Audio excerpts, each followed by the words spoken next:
Hello people, I'm Guy in a Hoodie.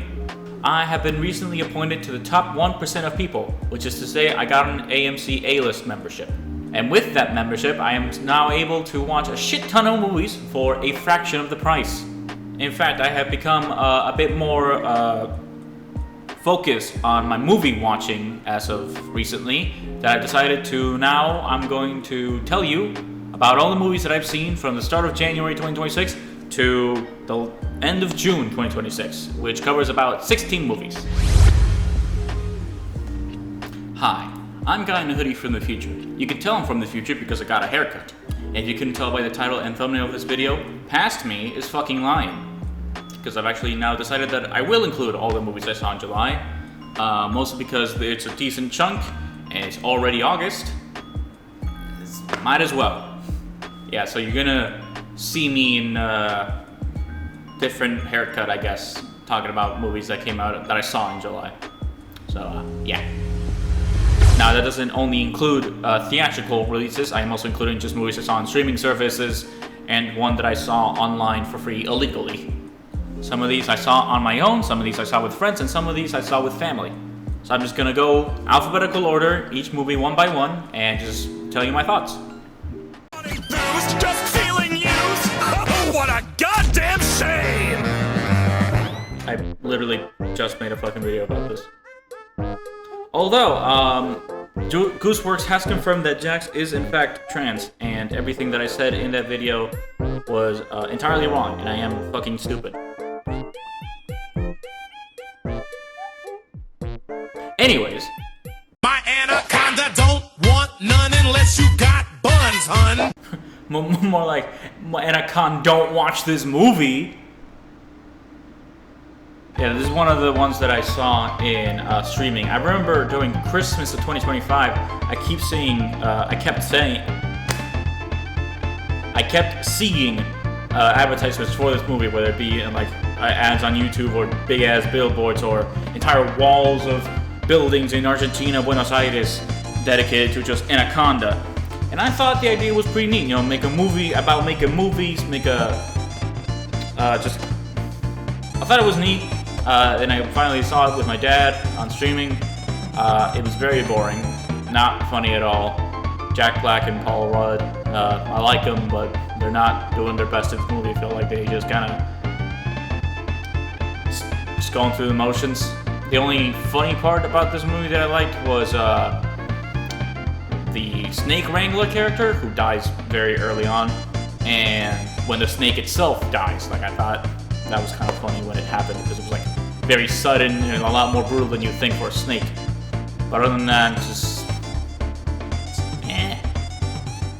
Just because you didn't get to be an architect doesn't... I am a fucking architect. Again, I have already made an entire video dedicated to this movie, but I have since rewatched it for the Everything Must Go special edition? Yeah, sure, whatever. And I don't know if I mentioned it in the video, but it is my favorite film of 2026 so far, and I have liked it more since rewatching it. I still need to watch the YouTube series though, but I'm excited for the sequel. Kane Parks is only 21 years old.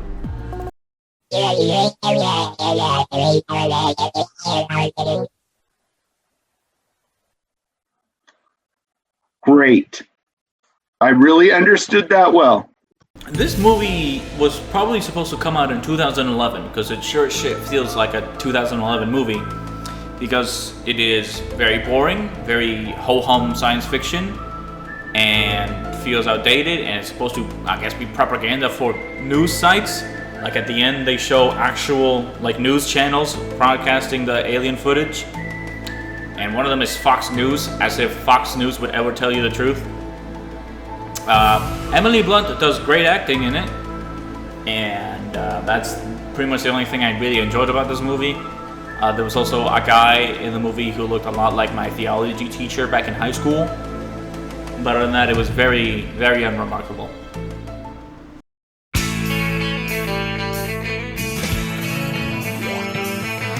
This is probably the most obscure movie that I'm gonna talk about, because I don't know, basically when I brought it up to see if any of my friends wanted to watch it, none of them ever heard of it.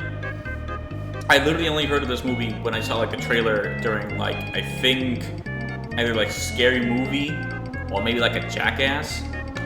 But it was a lot better than I thought it was gonna be. It is just a very, very fun, very cozy, very charming and corny and cheesy, but I love it. It's just a fun comedy movie. And it made me laugh. There were some really good jokes. Not all of them landed, of course. When you're dealing out like 100 jokes, not every single one of them is gonna land, but a lot of them did. I mean, they were really fun. And just a fun movie. I would love to rewatch this, show it to like my family. I think they would like it. Yeah, it's really good. You should watch this too. Support smaller indie films like this. This is great. Hello everybody, my name is Markiplier and welcome back to Iron Lung. What the fuck do you want me to say, man? Bro, just watch the video. Fun fact, I am not a Jackass fan. I wouldn't really call myself one. I've only seen Jackass Forever and the other one that I'm gonna talk about later. But I remember I was gonna watch this movie back when it like came out in 2020, not in theaters, but like through Amazon Prime. I was gonna, me, my dad, and my sister was gonna watch it, but then like 30 minutes in or whatever, they do the pogo stick with the cup test, and the guy started bleeding down there, and my sister and my dad almost threw up, and they had to stop watching it. But since I had nothing else to do, I planned of just watching like recently, like a week ago, or not a week ago, when the Best and Last came out. Originally, I went to go watch it, but in order to prepare for it, I decided to rewatch the parts that I've seen of Jackass Forever, plus the rest of it that I didn't get to finish. And again, I almost threw up, not because of the bleeding balls, but because of the pig juice, quote unquote pig juice that the guy drank. But other than that, it was very enjoyable. I'm surprised of how much I enjoyed it. I enjoyed it a lot more than I thought I would enjoy Jackass, and I was actually kind of excited for Jackass Best and Last. Speaking of which,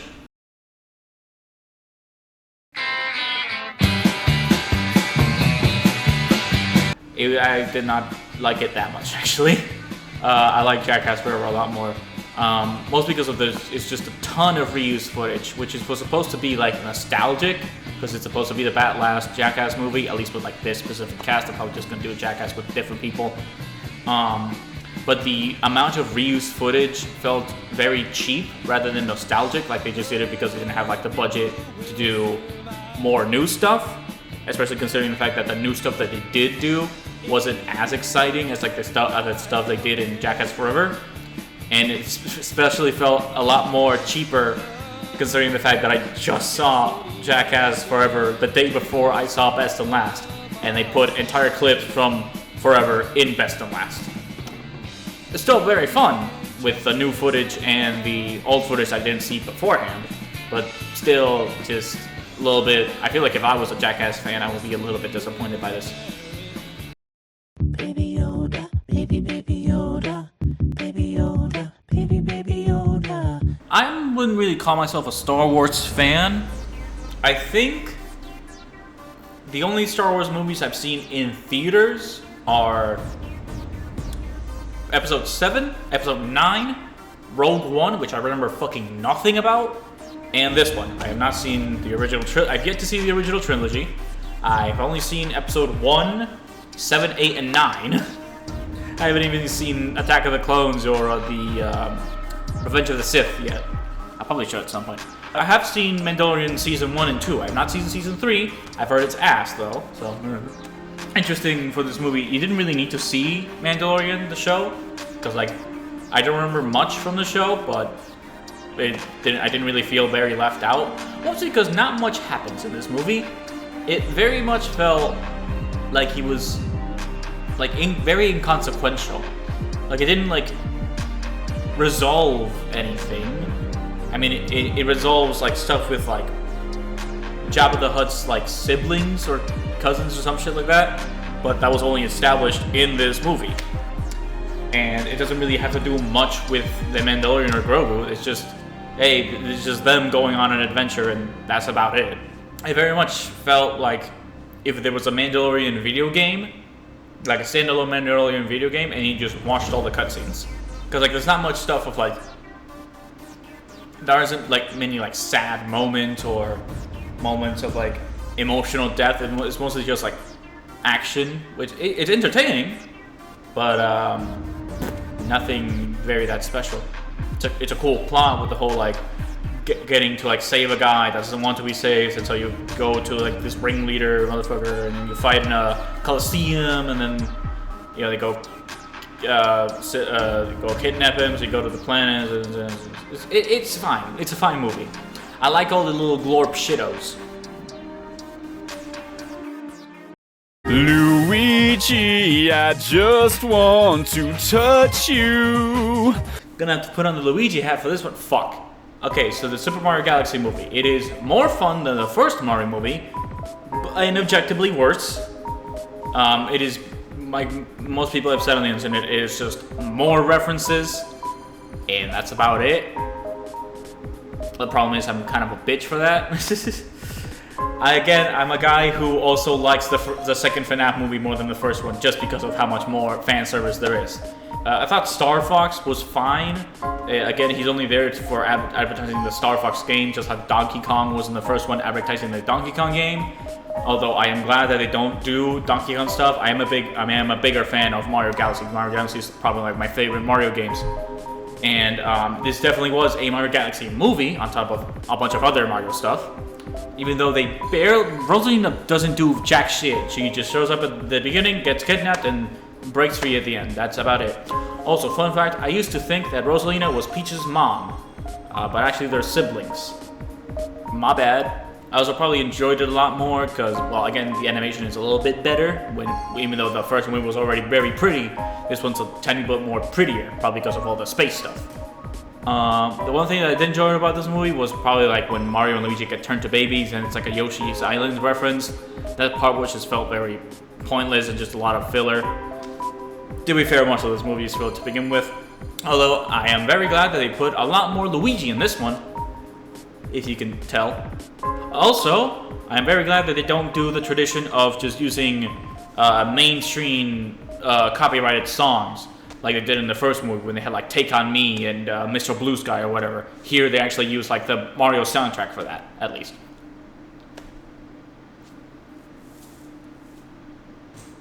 What is Grace doing? Question? Having a moment. Overrated as fuck. It's really good, 8 out of 10. But oh my god, everyone that has ever talked about this movie, whether in person or online, just will not shut up about how this movie made it seem like it was like the best movie ever made or it was like a goddamn masterpiece. It's not. It's just really good, okay? It is really good, but it's not much more than really good. I found it funny, but like, it's not like laugh I love funny, it's more like type of funny. I didn't really feel that invested towards like Rocky or Grace. Like when their life was in danger, I didn't really feel much. I found it a bit predictable in the climax. So like when Rocky was like, "Oh my God, Rocky's gonna die," I was like, "Rocky's not gonna fucking die. They're not gonna do that." The movie does not have the balls to do something like that. But yeah, it was good. But like, my God, shut the fuck up. I'm trying to avoid any sort of contact with my eyes with this thing, but it's so bright and yellow. Why is this good? Why is this movie good? Why is Minions and Monsters good? That doesn't make any sense. Fun fact, Minions and Monsters is now the third movie I have seen in theaters twice. The other two being Backrooms, where I saw the re-release with Everything Must Go, and the other one was Incredibles 2 in 2018 when that came out. I saw it twice in theaters. And now Minions and Monsters is the third movie that I saw twice in theaters, because I went to see it with a friend who hadn't seen it with me the first time, and I just liked the movie enough to see it again. And yeah, it was still great. I love Dort. I like the Mario-ass looking director. I love the fat fuckers. Henry and James are cool. I will say Goomy is not that interesting. He's probably like the lamest part. the villain is on that. It's Irene was kind of neat, but like Harold and the other one, I don't fucking remember. They're just whatever villains. They're just villains for the sake of having villains. They don't really have anything interesting going on. But yeah, it was actually kind of funny. I love all the fucking like abundance of movie references, all the way to like the fucking train, to like shit like Star Wars and stuff like that. They do reference the train scene twice for some reason. I don't know why, but yeah, probably the best Illumination movie. Maybe second to the first with Civil Me, but yeah, it was good. Damn. About how you word it. Whoa, dude, stop. Okay, I need you to say, I wish for my friend Barry. I wish for $1. Damn, that was a very fucked up movie. Very well written, very cool soundtrack. It was great acting, really scary actually, but also really funny when it tells jokes. But you already knew that. Everyone has been talking non-stop about Obsession. People have been are obsessed, you could say. Hey, and yeah, I liked it a lot. I will say it's probably objectively better than something like The Backrooms, but I just like The Backrooms more because it's like cooler concept, cooler aesthetic, more rewatchable, because it's less depressing than Obsession. But yeah, it is a fantastic movie, probably objectively the best movie of 2026 so far. Not much to say. People already talked out of their asshole. What the fuck? What does that mean? Somebody get these beggars out of here! This is probably up there with Hail Mary to be the most overhyped movie I've seen in my life. It's good, but still, it's not a masterpiece. It's fine. It's fine for what it is. It's the Odyssey. It's not that interesting. It is a 3,000-year-old fucking story. I don't care if it's Christopher Nolan. I don't care that you have the most overused actors in the 2020s with Tom Holland and Robert Pattinson, although I'll excuse Robert Pattinson because I love him. But Tom Holland, Zendaya, fucking just the same actors over and over again. It's getting really tiring, and they do fine, I guess. They're not really.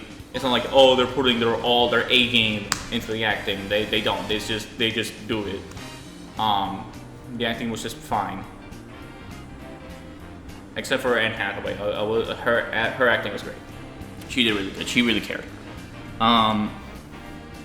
But yeah, it's just the Odyssey, man. It's a story that I've read in fucking middle school. It's not that interesting. The effects were cool, but it's just the fucking Odyssey. I don't understand why people are just sucking this movie off so much. I really don't. I did see it with the D-Box, the Cinemark D-Box, and Cinemark XD, so, larger screen, because Nolan's an asshole to people who don't have IMAX screens near them. Fucking that should not be allowed. They shouldn't be able to do that. You shouldn't just film something specifically for higher end, like, theaters, so that then smaller theaters get fucked over. That's just fucked up. I don't like that at all. But outside in the D-Box, the chairs that move, except they didn't really move, they also just vibrated. It's just the Odyssey, man. I don't know what to tell you. Guess who's back? Shit. Back again. What a fucking piece of shit. I hate this movie. Actively hate this movie. Not even like, oh, I didn't find it funny, I didn't like it. No, I fucking hate this movie. This movie might single-handedly stop the resurrection of spoof movies. It got somewhat resurrected with The Naked Gun, which was actually pretty good. You should watch that. And there's gonna be the new Spaceballs. But like, the fact of how shit this movie was might like stop that. Like after Spaceballs, there's not gonna be another spoof movie after this. So many. This is not a spoof movie about horror. They don't make jokes about horror. They just reference that and then make shitty jokes about politics. They just make fun of gay people or make fun of trans people or stuff like that. They make fun of racists too and stuff like that, and they mention the Epstein joke. Fucking the Epstein joke is like the prime example of how unfunny this movie is, because it doesn't even tell jokes, it just references shit. Not even like references movies, just references politics and stuff like that. Like, there's this scene where it's for like a reference to the substance, where it's just a girl doing like a plastic surgery or whatever, and then she gets injected with the stuff, which is, okay, I'll admit, the stuff is kind of funny.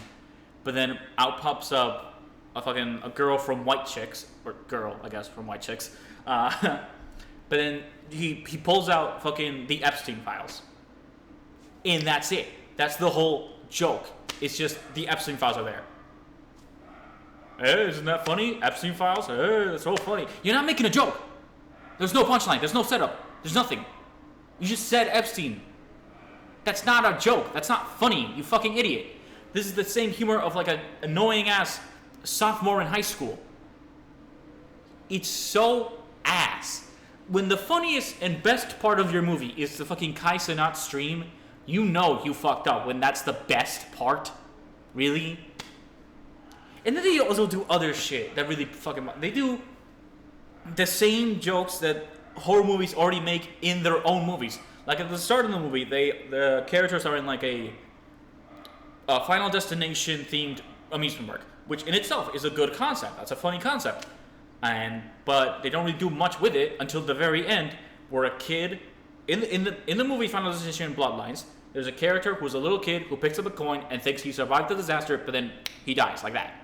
And they do the exact same fucking thing in Scary Movie. The kid walks out of the amusement park, grabs his penny, thinks he's alive, then dies.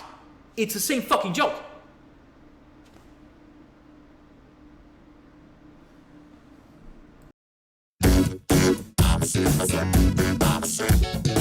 The Sheep Detectives was really good. I really liked Sheep Detectives. It was just a very fun... The problem is I don't have much to say about it other than it's good, that it's really good. And, you know, it made me laugh. How actually kind of made me think a bit of who the killer is. Fuck off, Windows.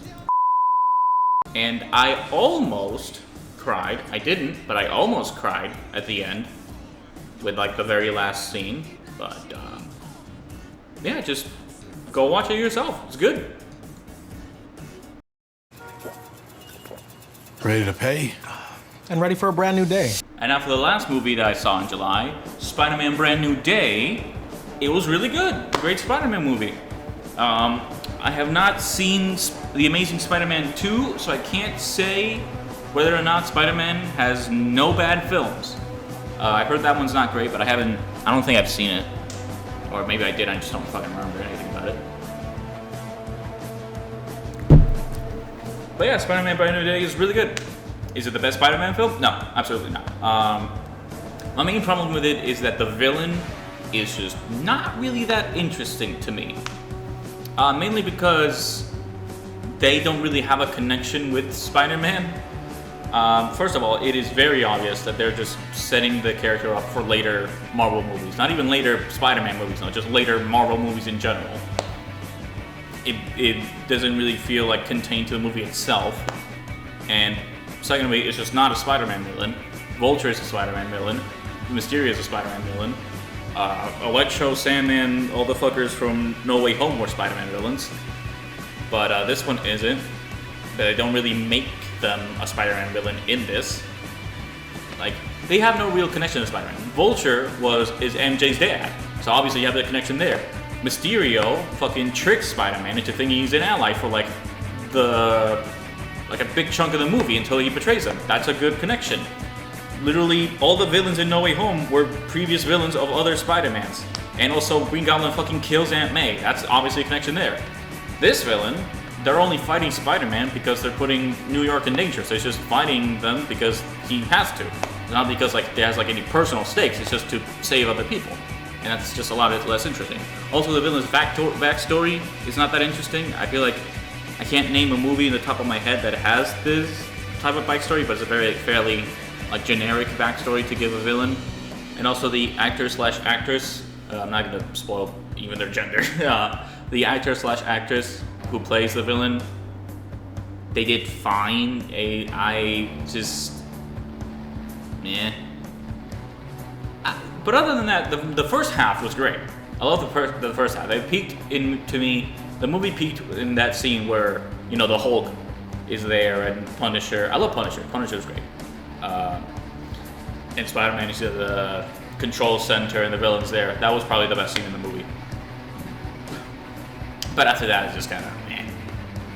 I very much appreciate that they don't just like undo the spell of No Way Home. Obviously, they do like Spider-Man tries to fix it, but they don't like just like reverse it or anything like that. It doesn't like automatically fix everything. Like he tries to like, you know, make some amends with it. But yeah, other than that, it was great. Tom Holland probably did better acting in this than The Odyssey. So yeah. Hey, don't write yourself off yet. It's only in your head you feel left out, looked down on. Now I've seen a lot of people hate on Supergirl, saying that it's fucking awful. I think it's fine. It's just a very, possibly the most generic superhero movie I've seen, but it doesn't, it's not awful. It didn't like offend me or anything. It was just mildly bored, except for Lobo. Jason Momoa, he was great. Everyone agrees he was great. Supergirl herself was fine. All the characters were fine. There was really nothing that interesting about it. That needle drop did kind of suck. You know, the one that everyone's talking about, or talked about, I guess. I'm late to the party. But yeah, that was not great. But other than that, it was just perfectly fine. Just whatever. Boo! You stink! Can I just skip this one? I only saw this because my dad and mom forced me to watch it on Netflix because there was nothing else that interesting, because we could never agree on movie picks other than like Marvel stuff and major movies like that.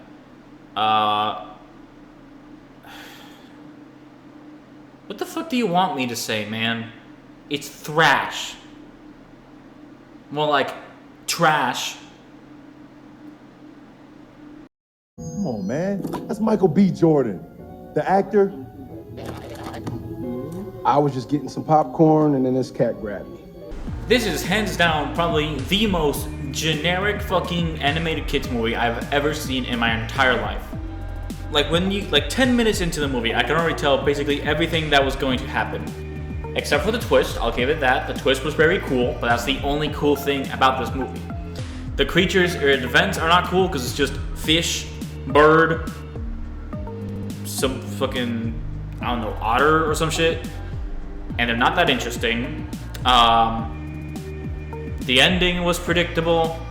The resolution was predictable. Most of the scenes were predictable. I was able to just like say that something was going to happen, and then the thing happened exactly as I said it was going to happen. The movie also expects me to like forgive the bird character for essentially fucking up the entire like Puka civilization, even though it's like pretty much like starves them, and it's mostly her fault. Also, Michael B. Jordan, you were great in Sinners. You are not a great voice actor, though.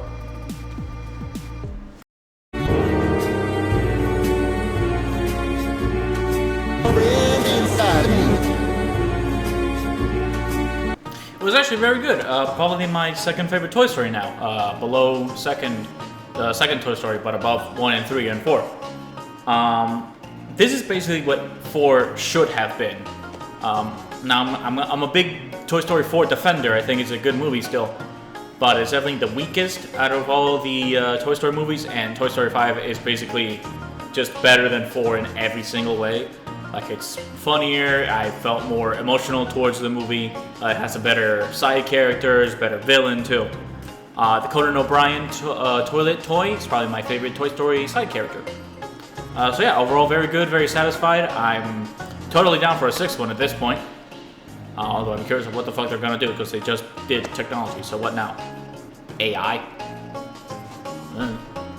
Also, I very much do like the side plot of all the buzzes, the toy buzzes, doing stuff. Also, it's better in Toy Story 4 in the regard that Buzz Lightyear has actual stuff to do, instead of being a fucking idiot. That is the one thing that I cannot defend about you, Toy Story 4. For shame. And I need you. And I miss you. It was better than Scary Movie. That's not saying much though. The Terry Crews parts with him as like the rapey kind of guy got a bit on my nerves after a while, because it's just like the same joke constantly. But at least it was Terry Crews, so he made it a lot more tolerable than it could have been by like another actor. There's also like a nice amount of like emotional depth. It's not just fun and jokes and some action. There is actually like, you know, some seriousness to it, which is always nice for comedies to have. It wasn't bad, but nothing great either.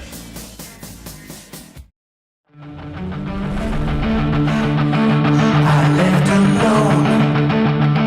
My mind was blank. And to end it all, we have 28 years later, The Bone Temple. Please make the 3rd one. Please. The Bone Temple is really good. I fucking love that movie. It is great. It is very gory, it is very disgusting, and very depressing at times. But the plot is just so interesting, and the characters are so interesting, and it's weirdly, well, very depressing, and it also has a lot of hope into it. Like, you know that image of the guy being injected with the vaccine that says hope? Echo, pull it up, this one. Yeah, that one. It also has a lot of that in it. And I got very sad when that specific character died that I will not name. But also the climax is really good. The acting was great. I'm very excited for the 3rd one. Please make it. I know this movie is not doing great at the box office, and I know that. But please still make the 3rd one, please. So yeah, that's all the movies that I saw since the beginning of 2026. At least that I can remember, at least. There might be one I'm missing from like watching on streaming, but probably means it wasn't that interesting.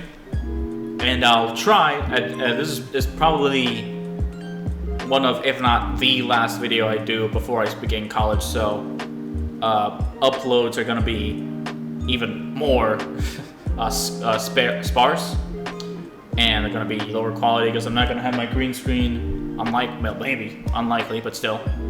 I might be able to do something with like a studio that they have in the college, but you know, this might be the last one that I do here in a while. But I'll come back to my house where I have my desk and all that stuff for the summer.